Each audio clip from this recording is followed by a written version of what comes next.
Today, Mary Riley is going to talk about the impacts and benefits of content licensing and aggregations. Mary, a licensing specialist, has been at Allen Press since 2006. She started as a publishing coordinator, then worked as a publisher for 2 years before moving into the licensing specialist position. As the licensing specialist, she manages and maintains all aggregation, indexing, and third-party vendor relationships pertaining to rights and institutional sales management. I'm going to turn the presentation over to Mary now. Don't forget to use the chat box on the lower right of your screen to send in your questions. Just select Host in the Send To drop-down box.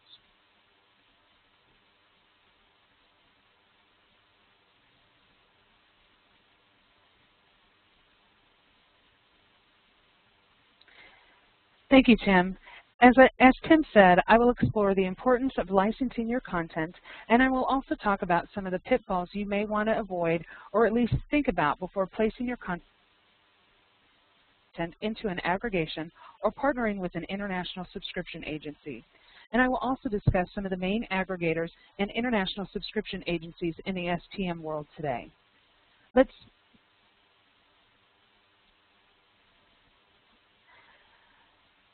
Let's first start by defining a few of the terms that I will be using frequently during the webinar. What is content licensing? Content licensing, simply stated, is the sale and distribution of journal content within the scientific, technical, and medical field. What is an aggregation? Aggregations are secondary distributors of digital journal content. Now, what are international subscription agencies, and how do they differ from aggregations? International subscription agencies, or ISAs, act on behalf of the publisher to sell individual subscriptions to institutions within specific territories or regions throughout the world to promote exposure and subscriptions for your content. And last, what is a library consortia? A library consortia is a local, regional, or national cooperative association of libraries that provides for the systematic and effective coordination of resources of school, public, and academic, and special libraries, and also information centers for improving services to the clientele of such libraries. In an article Robert Snedden wrote titled, "Fishing in the Data Ocean," he said, "Technology is available to help researchers find the information they need in the vast ocean of data on the Internet." He also says in that same article, "Knowledge is now readily available as long as you know where to look."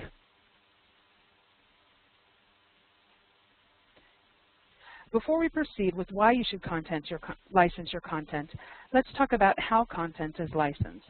I want to talk briefly about the evolution of content licensing, where we were 10, 15, 20 years ago, and where we are today. Before the digital age, some of the main streams of revenue for content licensing available for societies and publishers were print-only copies, microfiche, permission to photocopy articles, translations, and permission to reuse content. Today, there are many ways to license your content. This list continues to change and grow with all of the new business models and, of course, the advancement of the technology. Some of the examples of how we are licensing our content today include pay-per-view, e-prints, commercial reprints, abstracting and indexing, aggregations, consortium, and national site licenses. Now that I've gone over the why, now that I've gone over the key terms and the evolution of content licensing, let's next discuss the why. Why is content licensing with aggregations important? As you all know, aggregations on both the supply and demand side has increasingly become the norm, with journals sold in packages to library consortia. According to a study by Van Ordsel and Broaden in 2009, more than half of journal subscriptions are now sold in bundles of more than 50 titles. One of the first things you need to understand is why it is so important to license your content in today's economy, and that is the budgetary restrictions librarians now face. Librarians now have to reevaluate the way they spend their shrinking budgets. We have seen many journals fold over the past few years because librarians are not renewing some titles because of subscription price, low demand, low interest, and low usage statistics. One of the resources that librarians use to evaluate their collections and whether they are going to buy a subscription to your journal or even renew a subscription is online usage statistics. And with the availability of these statistics for your journals, librarians can base selection and acquisition information to better target what is required by their institution. They want to know what their students, researchers, and faculty are using.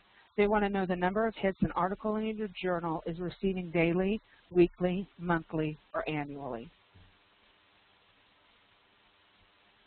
If a small journal cannot provide usage statistics to a library, it can make them vulnerable, and because of this, small to medium-sized journals are most at risk to losing individual institutional subscriptions. Another reason to consider licensing your content is to gain visibility. By placing your content with an aggregation, they will partner your content with journals that have a similar subject matter. Gaining visibility in aggregated databases improves your journal's presence to authors and users. Aggregations also can supply counter-compliant usage reports, giving librarians necessary feedback, helping to improve the amount of citation reports, helping to improve the amount of citations your journal receives, whereby increasing ISI rankings and increasing your market share. Aggregators will also allow users the ability to access full-text article databases. This will not only help increase visibility, but will also increase pay-per-view revenue and usage revenue. Okay, I have talked specifically about the benefits of aggregations. Now let's touch upon international subscription agents, or ISAs. The main role of an ISA is to act as an intermediary between publishers and librarians to represent the common interest of both parties. One of the great things ISAs has to offer is an in-depth knowledge of countries and regions where they operate. They are also close to important developments within each market sector, like academia, research, and government. Because of their global knowledge, ISAs advise publishers and societies on critical issues like local funding, pricing, currency stability, market conditions, and information about local consortium and buying groups. They also provide a range of information for publishers about the regional institutional customers they are working with. ISAs provide a customer profile, electronic and print holdings, and their purchasing history. ISAs will also consolidate multiple orders from multiple libraries and Consortia customers in a variety of currencies to enhance efficiency of the order processes, thereby reducing the publisher's debt risk. Another reason to license your content is the increased exposure your journal will receive. Small to medium-sized publishers can be part of a larger market share when grouped with other journals. As you know, aggregators work with conventional institutions to sell subscriptions, but they have also expanded into other markets, like medical institutions, government institutions, college and universities, corporations, public libraries, and schools. And of course, everyone wants to increase revenue. Licensing your content will help supplement or increase the revenue for your publication. As I mentioned before, libraries are changing the way they order content for their collections. Individual subscriptions and subscription revenue are decreasing annually. Right now, it's not a matter of if you will lose subscription, it's a matter of when you will lose them. The one area that is constantly increasing revenue year over year is revenue from content licensing. It will also improve your presence. Nationally and internationally licensing your content ensures journals have a highly visible electronic presence, making your content discoverable, searchable, and citable. And easy access brings your content to the attention of more researchers, students, and faculty. Librarians are not the only ones who are changing the way they access your content.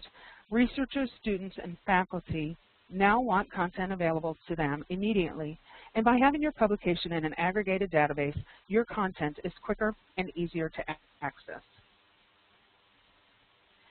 With the digital age, global visibility for your journal is easier now more than ever. With the expansion of technology, researchers now have information to them as soon as it publishes. One of the trends we are noticing today is that countries that have typically had mass departures of their scientists to study abroad are the same countries that are increasing their budgets for research and development, and they are improving their infrastructure to ensure the science is readily available for scientists and researchers. Some of the countries that you may have heard mentioned are the BRIC countries. BRIC is an acronym that stands for Brazil, Russia, India, and China. These countries are a group of rapidly developing economies that are increasing their funding to institutions, researchers, and scientists in a vast variety of fields. In Brazil, the number of research institutes grew by 5% between 2006 and 2008, reaching 422 research institutions, and the number of researchers increased 15% in that same period, with more than 100,000 researchers in the country by the end of 2008. In Russia, there are almost 4,000 organizations in the field of science and research, which includes more than 400 universities, 1,200 state research institutions, and 450 institutes of the Russian Academy of Sciences. The next country I want to talk about is India. India's higher secondary education system is the third largest in the world behind US and China. India has 20 central universities, 215 state universities, 100 deemed universities, 5 institutions established and functioned under the State Act, and 13 institutions of national importance.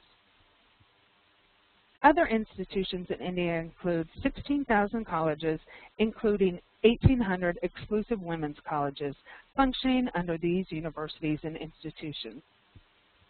And lastly, China. China has had a major expansion in education, increasing the number of undergraduates and people who hold doctoral degrees fivefold in 10 years. In 2003, China supported 1,552 institutions of higher learning colleges and universities, and their 750,000 professors and 11 million students. There are over 100 national key universities, including Beijing University.